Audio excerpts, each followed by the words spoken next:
Recently, I had a session with a QHHT practitioner, and this was my experience.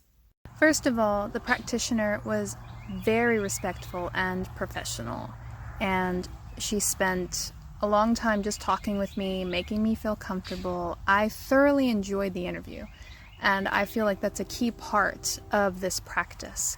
And so I really appreciated that she spent the time to get to know me, make me feel safe, and just very comfortable expressing my truth and who I genuinely am without judgment. Secondly, the environment was very calm and relaxing, and I feel like that is another big aspect to consider whenever you have a client coming in and confessing things about themselves, private things that they're going to be sharing with another person. I feel like that's really key. And it was such a lovely place, very quiet, very comfortable. I thoroughly enjoyed being there. It just felt like tranquil, serene. I loved it. She had to come interrupt me. Now for the part you're all curious about.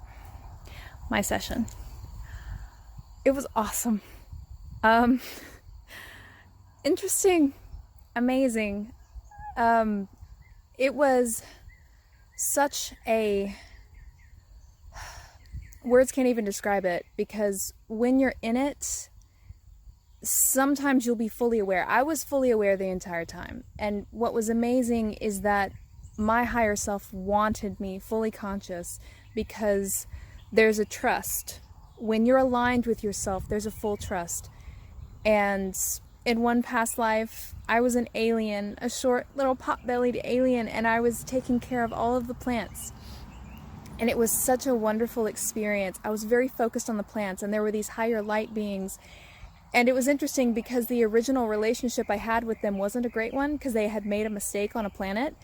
And I was reminding them of the ground, the growth. I was very focused on the plants, and I talked about how time is sacred because time itself is a language. Humans don't perceive time as it actually is, and that plants always remember, and that if we listen to the plants, we can go back and back and back, you know? It was just such an amazing experience. And then in another past life, I was a woman in a war, and I was actually fighting in a war. That one was insane. And then my higher self, that one was a doozy and amazing. I keep saying that word, but it was so amazing. I am so happy that I did this. So appreciative.